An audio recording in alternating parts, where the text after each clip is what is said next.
move to bring baseball to Biloxi and build MGM Park at Beau Rivage has certainly captured a lot of attention. And let's make no mistake about this. This is about economic development, not only for the downtown, but for tourism in general. I see this being a source of pride for Biloxi, for the Gulf Coast, and for the state of Mississippi. I see rivalries between other teams in the Southern League. I see college games being played here. How about LSU and Ole Miss, or Southern Alabama and Southern Mississippi, or Mississippi State and Auburn? I see plenty of opportunity.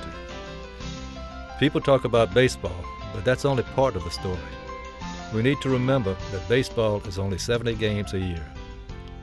I think we're going to be seeing a lineup of concerts and festivals and other community events in this new venue. And we'll see new businesses downtown. And now the challenge is to get it built. As excited as I am about what this venue will do to downtown and attracting more people to our city, this stadium has not been the only story of the past year. All you have to do is look around. We saw over $100 million in construction last year. We also saw the opening of the Presidential Library at Boulevard, the Santa Maria del Mar, Morton's Steakhouse at the Golden Nugget, a Men's Warehouse, McDonald's and a new gas station at Edgewater Mall, a new car wash at Pops Ferry, a new Taco Bell at Cedar Lake, and a new pet store at Edgewater Village, and the expansion of Shaggy's restaurant on West Beach. In fact, with the recent opening of the Blue Crab House, you can see a row of restaurants coming up on West Beach. And of course, we saw construction completed on the new Platinum Tower at the Hard Rock. At the same time, we issued permits for even more construction: the Golden Nugget expansion, the White House Hotel renovations, and the Voodoo Bar and Grill, and the Fuji Japanese restaurant downtown. And the list goes on and on and on. But for all of these things, I'm most excited about what we're seeing in East Biloxi and on Point Cadet. This will be the year of the Point. We'll be seeing the new Maritime and Seafood Industry Museum and Biloxi Waterfront Park.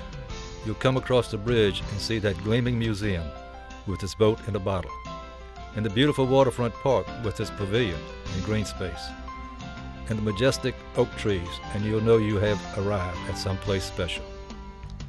And on the south side of Highway 90, the Golden Nugget is transforming the oldest casino and resort in the state to the newest. It's a first-class destination.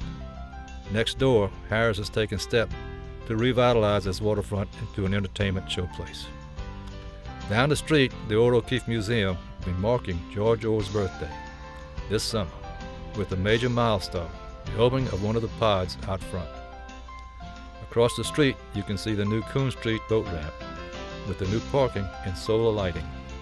A few blocks to the north, we'll be seeing a new hotel at Margaritaville and a major development at the Biloxi Boardwalk. And we're working on a new Pine Street to get you to these developments and to tie into Back Bay Boulevard. As you travel downtown, you'll see the new $1 Million Bait Shop over at the small craft harbor. It's 19 feet in the air, but its design was inspired by such Biloxi landmarks as the old Edgewater Hotel. The bait shop is a great and much needed addition to the small craft harbor, and it's opening this summer. You're seeing excitement in other parts of the city too. You've heard about the new theme park discussed off of Highway 67. There's the new development plan for the old federal courthouse, the City Place on Main Street, and we're expecting exciting things from the Copeland folks with the old Bombay site. The success and the pride we're seeing in the Biloxi Visitor Center and the Biloxi Civic Center should serve as models to all that we do. And just consider the numbers we've seen at the Visitor Center. We saw 125,000 people come through the doors last year. We had 222 events at the Visitor Center, which is a 46% increase over 2012. And we're all being welcomed by someone who first set foot on the shores 315 years ago, Pierre Lemoyne d'Iberville. I remember him. He was a nice guy. Over at the Civic Center, we saw a 34% increase in numbers. We had a total of 60 events last year in the Civic Center. Imagine that, an event a week. We're going to make the Visitor Center even more impressive. We're going to restore the Bayhead Swamp, which is that area west of Porter Avenue. This year, we'll close on property and we're going to make a nature trail and purpose parking. Protecting our natural beauty is important to Biloxi, and this is a prime location. As we look at all these major projects, our city departments are working hard each day to maintain your quality of life. In Parks and Recreation, we continue to provide affordable, innovative, educational, and all-inclusive activities for all citizens of Biloxi. For those in our Excel by 5 program with the Biloxi Public Schools, all the way to the most senior of our senior citizens. Last year, we opened the first dog park in all of South Mississippi. And today we have an average of 400 dogs a week using this park. We also unveiled Frisbee Golf at Hiller Park. And we've had several tournaments that have attracted more than 100 Frisbee golfers from as far away as New Orleans and Mobile. Having quality recreation and first-class facilities is important to our quality of life. And I'm proud of the job we're doing in that area. Of course, last year we saw a new fire chief and a new assistant fire chief. Both have had plenty of experience and love for their jobs and their city. There's a new spirit of pride in the department. Last year we saw more promotions than we've ever seen in 20 years. At the same time, we saw more than 7,300 calls for service, with 2/3 of those being emergency medical calls. I see the Biloxi Fire Department becoming more and more involved in the community, with parades, civic groups, churches, and schools. Fire prevention education are a big part of the role of the Biloxi Fire Department. We also saw some reorganization in our police department. Chief Miller is making sure his command staff is cross-trained and gains valuable insight in the different functions of our nationally accredited police department. We responded to more than 130,000 calls for service. Imagine that, 130,000 calls for service. That comes out to a call for service every 4 minutes of every hour of every day of the year. We unveiled a new online crime mapping system that allows our residents and business owners to know what's going on in their neighborhoods. I'm proud of the job that our police department is doing to protect our city and ensure our quality of life. One city department that is often overlooked is our Public Works Department. In times of emergency, they like to say they clear the way for the police and fire departments. And you saw that in the ice storm we had the other day. We welcome a new director with a great deal of experience in our Public Works Department. And we put in Dan Gaillet experience to work. I got to tell you, I looked on the internet and I saw what Dan had done for the streets of Jackson. And I said, we need that guy. Seriously, Dan has a philosophy for public works, and I like it. The Public Works Department touches all parts of our lives. When you turn on the faucet, flush the toilet, or bring out the trash, they take care of the rest. They take care of the streets you drive on, the sidewalks you walk on. They really do touch every phase of your life. I'm looking for some great things from Dan and his folks. We're giving them the tools to do the job. This year we'll be opening a new Public Works Administration building. It's the first part of an $8.5 million complex that will also include a warehouse, a shop building, and a vehicle maintenance facility. Speaking of public works, allow me to update you on that huge infrastructure project that we've been talking about for so many years. You've heard about this $355 million project. Some of you have endured it, or you're enduring it right now. I apologize for the inconvenience, but I'm not apologizing for the new streets and curbs and the better drainage that you're seeing when our work is done. We completed work in the Sunkist area. We completed work on Walder, Alicia, and Christie Lane. We completed work at Rodeo, Rodenberg, and Wilshire. we completed work on Sharon Hills, Live Oak, and we completed work on Jordan, Sailor, and Melissa Drives. This year, we'll be completing Kensington, Yorkshire, and Donwood. This year, we'll also be completing Goose Point, Roomy Mead, and Channel Mark. We're going to have Eagle Point and Brazier Road finished next year. All of those projects I just mentioned, either complete or getting there, that's almost $55 million worth of work right here. And right now, the big thing we're working is moving into East Biloxi. Next month, we're unveiling a $120 million project, by far the largest in the history of Biloxi.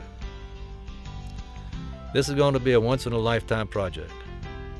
It's a 3-year project that will cover a huge area north of the CSX Railroad, essentially from I-110 to the point. To make sure that everyone knows the impact, we'll be sitting down with neighborhoods to let them know what we'll be doing in their streets, just as we've done in every part of town where we've done work.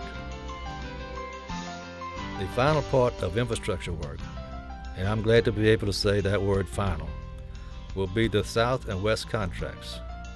These are $90 million and $30 million respectively.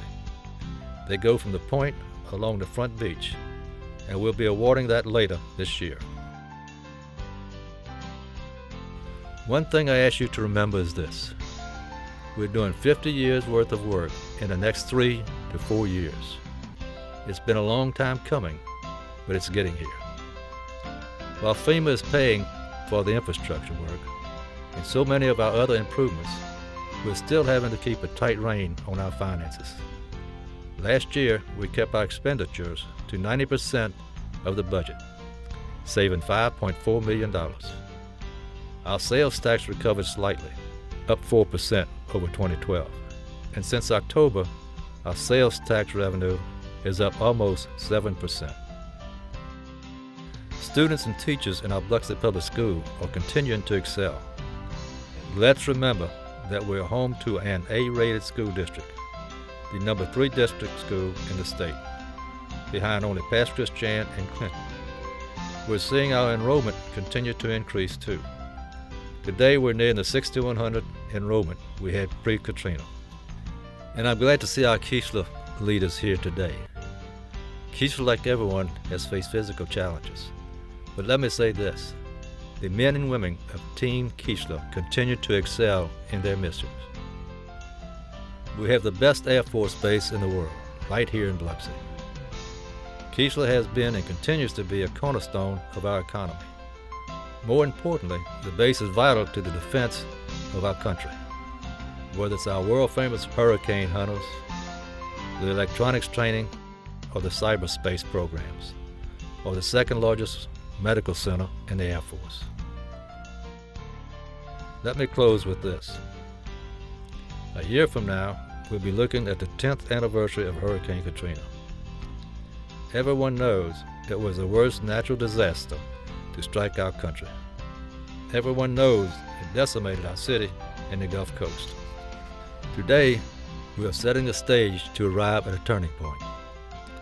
Instead of focusing on the destruction of the storm, we want the story to be one about our remarkable recovery, the progress that we made. You see the multi-million-dollar casino resorts, but we're so much more than that. We're one of the oldest communities in the country. We celebrate our history. You see in the exhibits at the Seafood Industry Museum, the George Orr Pottery and Ore Museum, the costumes at the Mardi Gras Museum, Beauvoir. You see at the old brick house and inside the visitor center. You see old and new Biloxi when you see that schooner sailing off the beachfront. You see it when you watch a shrimp boat heading out for another day on the water. When people look at how far we've come since Katrina and the work we've done, they will realize that we made thoughtful decisions, the right decisions for today and for the future of our children and our grandchildren. All these things I've told you today make Biloxi a great story. I have always said, and I'll say it again today, the real story of Biloxi is our people. You people here today.